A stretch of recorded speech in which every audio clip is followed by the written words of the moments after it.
And कैसे हैं आप सभी। आशा करता हूँ सभी स्वस्थ और मज़े में होंगे। देखिए, हमने लास्ट क्लास में देख लिया था कि आर्हेनियस, ब्रोंस्टन क्लॉरी और लुईस इन्होंने अपने अपने अनुसार अम्ल और क्षार को परिभाषित किया था। किसे हम अम्ल कहेंगे और किसे क्षार कहेंगे, आपने उसको अच्छे से अपने दिमाग में बैठा लिया होगा।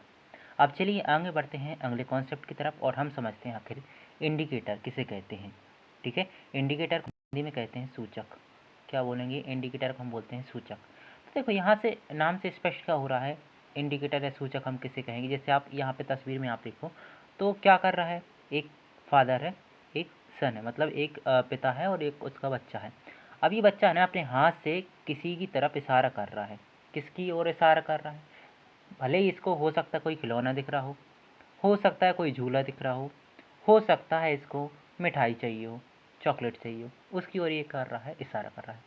वैसे जो हमारे पास इंडिकेटर्स होते हैं, जो सूचक होते हैं, वह भी किसी और इशारा करते हैं। किसकी ओर इशारा करते हैं? वह इशारा करते हैं अम्ल या क्षार होने की ओर। कि मतलब कोई भी हमारे पास में जो पदार्थ है वो अम्ल है या फिर क्षार है, ये बताने का काम कौन करता है? ये बताने का काम करता है हमारे पास में इंडिकेटर। ठीक है, indicator those chemical substance which help to detect nature of other chemicals. मतलब अगर हिंदी में हम समझें तो हमारे पास में सूचक ऐसे पदार्थ होते हैं, सूचक ऐसे पदार्थ होते हैं जो दूसरे पदार्थों के नेचर को, मतलब प्रकृति को बताने का काम करते हैं। ठीक है, जैसे मान को चलो हमारे पास में HCl था, हमने देखा था ये क्या है, अम्ल है। ठीक है, अब हमारे पास में कोई ऐसा सूचक हम लाएंगे, ऐसा कोई अदर केमिकल लाएंगे जो ये बता देगा कि ये अम्ल है या फिर नहीं है। आखिर इनके कितने प्रकार के होते हैं ये सूचक, कौन कौन से सूचक हम अपने आसपास देखते हैं, चलिए हम उसको भी समझने की कोशिश करते हैं। ठीक है, ओके। तो सबसे पहले अगर हम देखें तो हमारे पास में एक होता है ऑलिफैक्टरी इंडिकेटर। ऑलिफैक्टरी का मतलब होता है कि हम ऐसे इंडिकेटर देखते हैं ना जिसे हम गंध से पहचान सकते हैं। मतलब ऐसे सूचक जिसे हम गंध से पहचान सकते हैं कि अम्ल है या फिर क्षार है, उसे हम बोलते हैं ऑलिफैक्टरी इंडिकेटर्स। ठीक है, ग्रहण सूचक भी बोल सकते हैं हम। ग्रहण मतलब उसको हम सूंघ कर बता रहे हैं। जैसे प्याज का, आप प्याज को देखा हो ना, प्याज में अगर हम देखें, अगर स्मेल देखते हैं, उसमें अगर स्मेल आ रही है हमको प्याज में, किसी चीज़ में डालने के बाद भी, किसी भी पदार्थ को लिया हमने और प्याज में उसमें डाला, और अगर हमें इसकी स्मेल आ रही है, उसकी अगर खुशबू आ रही है, तो हम बोलेंगे कि ये कैसा है, हमारे पास में एसिड है। मान के चलो कि हमने किसी दूसरे पदार्थ में डाला और वहाँ पे उस प्याज की खुशबू आना बंद हो गई, तो हम क्या कहेंगे, वो क्या हमारे पास में क्षार है। अब वो अम्ल नहीं, वो क्या है, अब क्षार है। वैसे ही हम लौंग को ले सकते हैं। ठीक है, लौंग को ले सकते हैं। लौंग में भी हम देखेंगे अगर स्मेल हमें आ रही है, उसकी खुशबू आ रही है, तो हम बोलेंगे वो एसिड है, और अगर खुशबू चली गई तो उससे क्या बोलेंगे हम, वो हमारे पास में क्षार है। ये दो उदाहरण हम ऐसे ले रहे हैं जो अपने आसपास में हम ज़रूर देते हैं। प्याज है, आप प्याज को देख सकते हो, दूसरा लौंग है, इसको भी हम देख सकते हैं। कैसे देखना है, कोई भी हमने लेना है अम्ल है या क्षार है।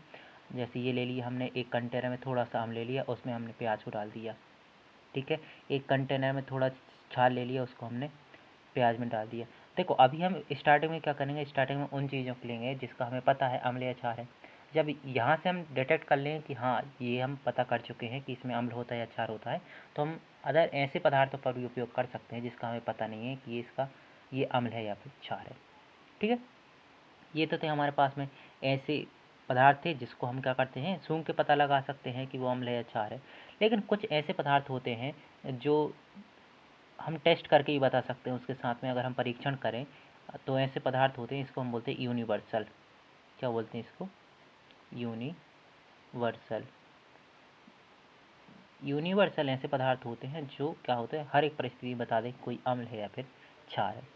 ठीक है, यूनिवर्सल पदार्थ में हम देखें तो हमारे पास में बहुत सी चीज़ें आ जाती हैं। जैसे हम देखें, सबसे पहले हमारे पास में पीएच इंडिकेटर वगैरह आ जाता है। पीएच इंडिकेटर क्या होता है, पीएच सूचकांक या मापन क्या होता है, इसके बारे में हम अभी बात करेंगे। यहाँ पर फेनोल्फिन इंडिकेटर आ जाएगा।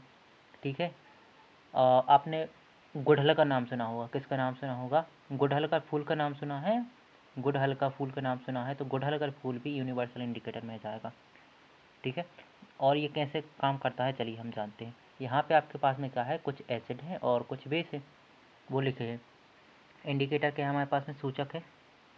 ठीक है, यूनिवर्सल सूचक ये रंग के आधार पर बताएगा कि कोई अम्ल कहलाएगा या क्षार कहलाएगा। अलग अलग हमारे पास में सूचक होंगे और वो अम्ल में अलग रंग प्रदान करेंगे और क्षार में क्या है, अलग रंग प्रदान करेंगे। ठीक है, जैसे हम मिथाइल ऑरेंज लेते हैं, एक प्रकार का हमारे पास में केमिकल है। अगर हम इसको अम्ल में डालते हैं, अगर हम मिथाइल ऑरेंज को अम्ल में डालते हैं तो ये हमें कैसा प्रदान करेगा, लाल रंग प्रदान करेगा। कैसे प्रदान करेगा, लाल रंग करेगा। और अगर हम इसको क्षार में डालते हैं तो यहाँ पे पीला रंग प्रदान करेगा। ठीक है, वहीं पे हम लिटमस एक प्रकार का पेड़ा होता है, पेड़ मतलब सीधी बात करें तो ये आपने देखा होगा कवक और लाइकेन। देखो कवक प्लस लाइकेन इन दोनों का मिक्सचर होता है, मतलब ये दोनों मिक्सचर होते हैं, इसको ही बोलते हैं लिटमस होता है, एक पेपर होता है। और अगर हम देखें हमारे पास में अगर लाल लिटमस अगर हमारे पास में है और अगर हमने उसको लाल लिटमस पेपर को इसमें क्षार में डिप कर दिया, किसी भी ऐसे पदार्थ है जो क्षार है उसमें अगर डिप कर दिया तो वो लाल लिटमस पेपर का कन्वर्ट हो जाएगा नीले में। लाल कैसे कन्वर्ट हो जाएगा, नीले कलर में कन्वर्ट हो जाएगा। और अगर नीला है उसको एसिड में डुबो देते हैं तो वो कैसे कन्वर्ट हो जाएगा, लाल में हो जाएगा। ठीक है, ऐसे ही हमारे पास में एक होता है फिनोल्फ्थालीन इंडिकेटर। तो फिनोल्फ्थालीन होता है, फिनोल्फ्थालीन भी एक प्रकार का केमिकल होता है। अगर इसको हम अम्ल में डुबाते हैं, अम्ल मतलब इसको डालते हैं तो अम्ल का जैसा कलर था वो ज्यों का त्यों रहेगा, मतलब ये सीधी बात है, वो कलरलेस रहेगा। लेकिन अगर कोई क्षार है और क्षार में हम फिनोल्फ्थालीन को मिलाएंगे तो उसका रंग कैसा होता है, गुलाबी, मतलब पीला उसका रंग हो जाएगा। बात क्लियर है। ये हमारे पास में तीन बहुत ही इंपॉर्टेंट है, मिथाइल ऑरेंज है, लिटमस है और फिनोल्फ्थालीन है। ठीक है, यहाँ पे एक और हम आपको बता देते हैं, जब भी हमने ये बताया था गुड़हल। ठीक है, अगर आपसे पूछे गुड़हल जो है, गुड़हल क्या है, गुड़हल को हम चाइना रोज भी बोलते हैं। ठीक है, गुड़हल को क्या बोलते हैं हम, गुड़हल को इंग्लिश में चाइना रोज बोलते हैं। तो यहाँ से भी आपसे पूछ सकता है, आपको ये बताना है कि जो गुड़हल है, चाइना रोज है, ये बताइए कि अम्ल में और क्षार में किस प्रकार का रंग प्रदान करेगा। अगर हम गुड़हल को अम्ल के साथ परीक्षण करें तो कैसे रंग प्रदान करेगा, जल्दी बताइए।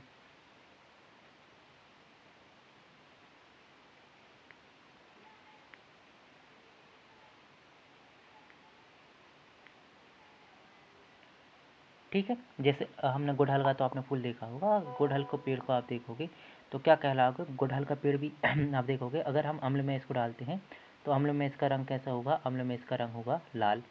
ठीक है, और अगर क्षार में हम डालेंगे तो क्षार का रंग कैसा हो जाएगा, नीला हो जाएगा। मोस्टली अगर आप देखोगे ना, तो मोस्टली अगर हम देख रहे हैं तो अम्ल में कैसे रंग हो रहा है, लाल हो रहा है, लाल हो रहा है, लाल हो रहा है, एक ही जगह कलरलेस हो रहा है। बाकी क्षार में ज़्यादातर हम कैसे देख रहे हैं, नीला देख रहे हैं, नीला देख रहे हैं, एक बार येलो देख रहा है, दूसरी बार गुलाबी देख रहे हैं। ठीक है, हालांकि इसको तो आपको याद करना पड़ेगा, बस थोड़ा ही हम बता सकते हैं आपको। ठीक है, इसके बाद आता है पीएच स्केल। आखिर ये कौन सी वाला है पीएच स्केल, हिंदी में भी इसे हम पीएच स्केल ही बोलेंगे। क्या बोलेंगे इसको, पीएच स्केल ही कहेंगे। ये क्या है, जैसा कि अभी हमने देखा था, कोई पदार्थ हमारे पास में मिल रहा था, कैसा था, कोई पदार्थ हमें अम्ल मिल रहा था और कोई पदार्थ हमें क्षार मिल रहा था। ठीक है, अब हमें कैसे पता होगा कौन अम्ल है कौन क्षार है। तो एक हमारे पास में वैज्ञानिक आए जिनका नाम था सोरेनसन। कौन आए, सोरेनसन नामक एक हमारे पास में वैज्ञानिक आए और एक स्केल को लेके आए। सोरेनसन नामक वैज्ञानिक आए और ये अपने साथ एक स्केल को लेकर आए, मतलब प्रस्तुत किया कि आप अम्ल किसे कहोगे, क्षार किसे कहोगे। अब इन्होंने जो स्केल है इसकी माप कहाँ से स्टार्ट की है, 0 से लेकर 14 तक इन्होंने अपने स्केल को नंबरिंग की है। 0 है, 1 है, 2 है, 3, 4, 5, 6, 7, 8, 9, 10, 11, 12, 13, 14। ठीक है, केवल कहाँ तक की है, 14 तक यहाँ पे स्टार्ट किया है। अब इन्होंने बोला कि आप एक काम करो, 0 से लेकर पहले नंबर बीच में जाओ, 0 से लेकर 7 तक, 0 से जाओ 7 तक, फिर 7 से जाओ 14 तक। पहले आपको 0 से 7 तक आना है, फिर 7 से 14 तक जाना है। अगर आप 0 से 7 आते हो, 0 से 7 आते हो, यहाँ के बीच में किसी को भी नापते हो आप, कोई भी कलर आप नापते हो 0 से 7 के बीच में, तो उसका आप नाम देना कि वो क्या है आपके पास में, अम्ल है। वो क्या है आपके पास में, अम्ल है। अगर 7 से ऊपर आपका कोई मान आता है तो उसे आप क्या बोलोगे, क्षार बोलोगे। क्या बोलोगे उसे आप, क्षार बोलोगे। लेकिन यहाँ पे एक और बहुत ही अच्छी बात इन्होंने क्या बताई है, बहुत ही अच्छी बात इन्होंने ये बताई है कि ये सब तो ठीक है, अम्ल और क्षार के साथ में आप ये भी बता सकते हो कौन सा अम्ल जो है वो प्रबल होगा और कौन सा अम्ल ऐसा होगा जो कैसा होगा, दुर्बल होगा? कौन सा अम्ल प्रबल है और कौन सा अम्ल दुर्बल होता है, ये बताओ। तो इन्होंने कहा कि अगर आप देखो 7 से जितना कम वैल्यू देखोगे, मतलब 7 से धीरे धीरे अगर नीचे आओगे, पीछे आओगे, और जितनी कम होगी वो उतना ज़्यादा प्रबल अम्ल होगा। कैसा होगा हमारे पास में?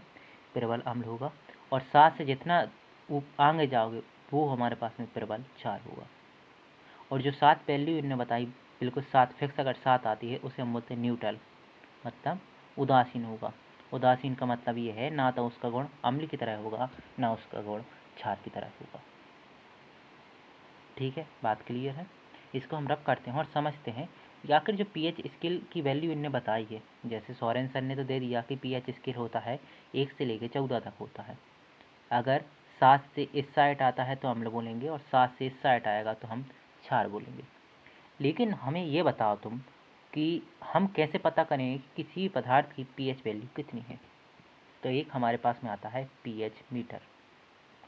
पीएच मीटर का काम क्या होता है? पीएच मीटर का काम होता है ये बताना कि कोई भी हमारे पास में पदार्थ है, पदार्थ की वैल्यू कितनी आ रही है अंकों में। 1 है, 2 है, 4 है, 5 है, 7 है, 14 है। ये क्या होता है? एक प्रकार का हमारे पास में पदार्थ होता है। ये हमारे पास में एक प्रकार का उपकरण है। अब इस उपकरण से 2 हमारे पास में लीड निकलेंगी, और यहाँ पे एक हम क्या लेंगे? एक प्रकार का हम जाल लेंगे, और इस जार में उस सब्सटेंस को लेंगे जिसका हमें पता करना है कि पीएच आखिर है कितना। ठीक है, यहाँ से हमारे पास में 2 जो रॉड निकल रही हैं, इसको इसमें हम रॉड को दोनों को इसमें डाल देंगे। ठीक है, जैसे ही इसका पीएच, यहाँ पे एक इलेक्ट्रिक उपकरण है हमारे पास में ये, ठीक है, और जैसे ही इसको हमने डिप करेंगे 1-2 मिनट के अंदर ये बता देगा यहाँ पे रीडिंग। अब इसमें रीडिंग में हो सकता है आपके पास 2 लिखा आ जाए, हो सकता है आपके पास 10 लिखा आ जाए, हो सकता है 12 लिखा आ जाए, हो सकता है 14 लिखा आ जाए, हो सकता है 1.5 लिखा आ जाए, 3.5 लिखा आ जाए, 3.4 लिखा आ जाए। ठीक है, ये डिजिटल हमारे पास में पीएच मीटर है। डिजिटल पीएच मीटर काम क्या करता है? ये बताने का काम करता है कोई पदार्थ है, पदार्थ को इसके लीड को इसमें डिप करो, ये अपनी रीडिंग यहाँ पे शो कर देगा। हम रीडिंग को देख के फिर पीएच स्केल को देखेंगे, और पीएच स्केल को देख के हम बता देंगे ये अम्ल है या फिर क्षार है। अगर अम्ल है तो प्रबल है या दुर्बल है, क्षार है तो प्रबल है या फिर दुर्बल है। बात आपको समझ आई होगी। ओके, अब यहाँ पे भी आप देखोगे ना, अगर हम पीएच की बात कर रहे थे, हम बात अभी तक किसकी बात कर रहे थे? पीएच की। तो किसी ने अभी तक ये नहीं पूछा हमसे कि सर आप जो पीएच पीएच बोल रहे हो, आखिर कोई पीएच होता क्या है? पी, जो पी है ना, पी का मतलब होता है पोटेंशियल। ठीक है, पोटेंशियल, एच का मतलब होता है हाइड्रोजन, पोटेंशियल ऑफ हाइड्रोजन। सीधी सिंपल सी बात याद रखो, हाइड्रोजन की घात हम बोल रहे हैं। क्या बोल रहे हैं हम? हाइड्रोजन की घात, या तो पावर ऑफ हाइड्रोजन करो या फिर हाइड्रोजन की घात से याद रखो। मतलब सीधी सिंपल बात यह है, जिसका पीएच मान जितना ज़्यादा होगा, जिसका पीएच मान जितना ज़्यादा होगा वो उतना ही एसिडिक मतलब अम्लीय होगा, और जिसका पीएच मान जितना कम होगा वो उतना ही ज़्यादा क्षारीय होगा। जैसा कि यहाँ पे आप देखो, यहाँ से लेके यहाँ तक आप पढ़ो तो यहाँ पे देखो हाइड्रोजन की यहाँ पे सांद्रता ज़्यादा है। ठीक है, फिर यहाँ धीरे धीरे कम होती जा रही है, और यहाँ बिल्कुल कम है। जहाँ हाइड्रोजन की सांद्रता बिल्कुल कम है वहाँ पे कैसा हो जाता है? हमारे पास में क्षारीय हो जाता है। विलयन कैसा हो जाता है? क्षारीय हो जाता है। और जहाँ पे कंसंट्रेशन ज़्यादा है हमारे पास में हाइड्रोजन की, वहाँ पे कैसा होता है? अम्लीय होता है। और ज़्यादा ही अम्लीय होने पर उसे हम प्रबल अम्ल बोलते हैं। बात क्लियर है? ओके। और जहाँ पे OH क्या है? OH का मतलब होता है क्षार के लिए होता है, और OH ज़्यादा है तो क्षारीय है, और हाइड्रोजन अगर ज़्यादा है तो क्या है? अम्लीय है। ओके, ठीक है। अब यहाँ पे देखो, हमने वही यहाँ पे शो किया है आपको जो हमने पहले बता दिया था कि अगर बीच में 7 देखो तो हमारे पास में पदार्थ कैसा है। 7 अगर देखो तो बोलना हमारे पास जो पदार्थ है वो कैसा है? हमारे पास में पदार्थ उदासीन है। और अगर हम 7 से कम देखेंगे तो हम देखेंगे सबसे पहले क्या आएंगे हमारे पास में? दुर्बल अम्ल आएंगे। क्या आएंगे? दुर्बल अम्ल आएंगे। और ज़्यादा ही कम देखेंगे, 3 से और कम देखो, 3 से लेकर 0 तक, तो यहाँ पे इसको हम बोलते हैं प्रबल अम्ल की श्रेणी में लेते हैं। ठीक है, और वैसे हम देखें इस साइड थोड़ा उल्टा हो जाएगा, पहले यहाँ पे प्रबल आएंगे और लास्ट में क्या आ जाएंगे? सॉरी, पहले यहाँ पे दुर्बल क्षार आएंगे। क्या है हमारे पास में? दुर्बल क्षार आएंगे, और बाद में यहाँ पे आ जाएंगे हमारे पास में प्रबल क्षार। ठीक है,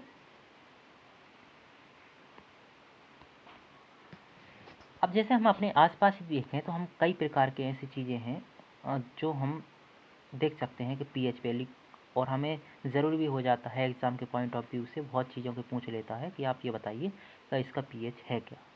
जैसे हम यहाँ बैटरी की बात करें, जो बैटरी है ना, आप जो यहाँ पे बैटरी देख रहे हो, इस बैटरी में हम भरते हैं H2SO4 जिसे हम बोलते हैं सल्फ्यूरिक एसिड, और इसका पीएच देखो लगभग 0 के समथिंग है। ठीक है, हमारे पास होता है स्टोमच। स्टोमच मतलब हमारे पास में जो आमाशय होता है, आमाशय। ठीक है, आमाशय में आपने सुना होगा कि हमारे आमाशय में पाया जाता है HCl, हाइड्रोक्लोरिक एसिड पाया जाता है, और इसकी वैल्यू कितनी होती है, इसकी वैल्यू लगभग 1.5 से 2 के समथिंग होती वैल्यू। ये भी क्या है, एक प्रकार का प्रबल अम्ल है। इसके बाद अगर हम देखें लेमन, आप नींबू का नाम सुना होगा। ठीक है, नींबू है, इसकी वैल्यू कितनी होती है, 2 होती है, ये भी प्रबल अम्ल में आता है। आपने विनेगर सुना होगा, इसकी वैल्यू कितनी होती है, 3 की समथिंग होती है। आपने टमाटर सुना होगा, टमाटर में आप पाया जाता है ऑक्जेलिक एसिड, इसकी वैल्यू कितनी होती है, 4 की समथिंग होती है। कॉफ़ी में भी एसिड पाया जाता है, इसलिए इसकी वैल्यू कितनी है, 5 होती है। दूध की वैल्यू 6 से 7 के बीच, मतलब 6.4 से 6.6 के बीच में दूध की वैल्यू पाई जाती है। तो ये क्या है, थोड़ा सा अम्लीय हो सकता है। जो शुद्ध पानी की बात करें तो वो कैसा होता है, न्यूट्रल, ना तो अम्ल होता है ना क्षार होता है। हमारा जो ब्लड है, रक्त है, वो कैसा होता है, वो थोड़ा क्षार ही होता है। इसका मान लगभग 7.4 से 7.8 के बीच में होता है। ठीक है, जो बेकिंग सोडा है, इसकी वैल्यू लगभग 9.8 से 10 के बीच में होती है। ठीक है, बेकिंग सोडा का मतलब क्या होता है, जो खाने वाला सोडा होता है वो होता है। स्टोमच टेबल का मतलब ये होता है कि जो जैसे हमारे पास में एसिडिटी वगैरह हो जाती है, अम्लता ज़्यादा हो जाती है पेट में, फिर हम कोई टैबलेट खाते हैं तो वो है, उसका वैल्यू भी लगभग इतनी होती है। या फिर हम मान सकते हैं यहाँ पे आप लिखो AMgOH का होल ट्वाइस, ये भी एक प्रकार का मैक्सिमम हाइड्रोक्साइड है, उसकी वैल्यू 10 की समथिंग होती है। ब्लीचिंग पाउडर की वैल्यू 13 की समथिंग होती है। ड्रेन क्लीनर की वैल्यू 14 की समथिंग होती है। सॉप 12 की समथिंग होती है। ये सभी हमने ऐसे टूल्स हैं, ऐसे पदार्थ हैं जो हम अपनी दैनिक जीवन में उपयोग करते हैं, और यहाँ से आपसे क्वेश्चन पूछ सकते हैं। ठीक है, अब कुछ ऐसी चीज़ें भी हैं जो क्या होते हैं, जिसे हम बोलते हैं प्राकृतिक अम्ल, मतलब जो प्रकृति से ही हमें प्राप्त अम्ल है उन्हें बोलते हैं प्राकृतिक अम्ल। कौन कौन सी चीज़ें, जैसे कि नींबू की हमने बात की है। ठीक है, नींबू है। अब नींबू से आपसे पूछ सकता है कि चलो नींबू का आपने बता दिया है, नींबू का पीएच मान कितना होता है, 2 पॉइंट, लगभग 2 के समथिंग होता है। इसमें कौन सा एसिड पाया जाता है, बोलो नींबू में पाया जाता है हमारे पास में साइट्रिक एसिड। क्या बोलोगे आप, नींबू में कौन सा एसिड पाया जाता है, साइट्रिक एसिड, साइट्रिक अम्ल पाया जाता है। टमाटर में कौन सा पाया जाता है, टमाटर में ऑक्जेलिक अम्ल पाया जाता है। जो अंगूर होते हैं, अंगूर में कौन सा पाया जाता है, टार्ट्रिक एसिड। चाहे हम मकड़ी की बात करें, चाहे हम चींटी की बात करें, चाहे हम बिच्छू की बात करें, इन सभी में पाया जाता है फॉर्मिक एसिड। ठीक है, या फिर मेथिनोइक एसिड बोलते हैं। दूध की बात करें तो दूध में हमने अभी बताया था कि कौन सा पाया जाता है, लैक्टिक अम्ल पाया जाता है। सेब की बात करें तो यहाँ पे पाया जाता है मैलिक एसिड। विनेगर की बात करें, विनेगर या फिर इसको बोलते हैं हम सिरका, इसके में पाया जाता है एसिटिक एसिड। क्या आपको पूरी बात क्लियर है, इंडिकेटर क्या होते हैं, कैसे होते हैं। वहीं हम एसिड रेन की बात करें तो देखो यहाँ पे 2 नाम सुनो, एसिड रेन। एसिड रेन जो होता है इसे हम बोलते हैं अम्ल वर्षा। अम्ल वर्षा मतलब बरसात के साथ अगर अम्ल बरस रहा तो उसे हम क्या बोलेंगे, अम्ल वर्षा बोलेंगे, है कि नहीं। अब ये बरसात के साथ अम्ल मतलब एसिड कैसे बरस रहा है, तो देखो हम क्या है, आजकल कई फैक्ट्री चल रही हैं, वाहन मोटर चल रहे हैं, तो यहाँ से हम कई प्रकार की हानिकारक गैसों को बाहर छोड़ रहे हैं। छोड़ रहा है कि नहीं, बिल्कुल छोड़ रहा है। जैसे हम देखें तो फैक्ट्री वगैरह से सल्फर डाइऑक्साइड निकलती है, SO2 सल्फर डाइऑक्साइड निकलती है, नाइट्रस ऑक्साइड निकलती है। ठीक है, जब ये जो गैसें हैं ये ऊपर से जैसे पानी आ रहा है, H2O आ रहा है, इसके साथ रिएक्ट करती हैं तो हार्मफुल क्या बनाते हैं, एसिड बनाते हैं। और जब ये एसिड के रूप में नीचे आता है तो इसे हम बोलते हैं एसिड रेन या फिर अम्ल वर्षा। क्या बात क्लियर है। ओके, तो आज की क्लास में हम इतने ही हैं, इतना पढ़ेंगे, और अगली क्लास में देखेंगे आखिर इनकी केमिकल रिएक्शन होती क्या है। आज हमने क्या क्या पढ़ा, आज हमने पढ़ा है कि अम्ल जो है और क्षार जो है, अम्ल और क्षार को हम कैसे पता कर सकते हैं कि कौन सा अम्ल है कौन सा क्षार है, सूचक कैसे हैं, कौन कौन से सूचक हैं। ठीक है, हम आसपास में कहाँ कहाँ अम्ल और क्षार को देखते हैं, कौन कौन से उपयोग होते हैं उनके, ये सभी के बारे में हमने आज पढ़ा है।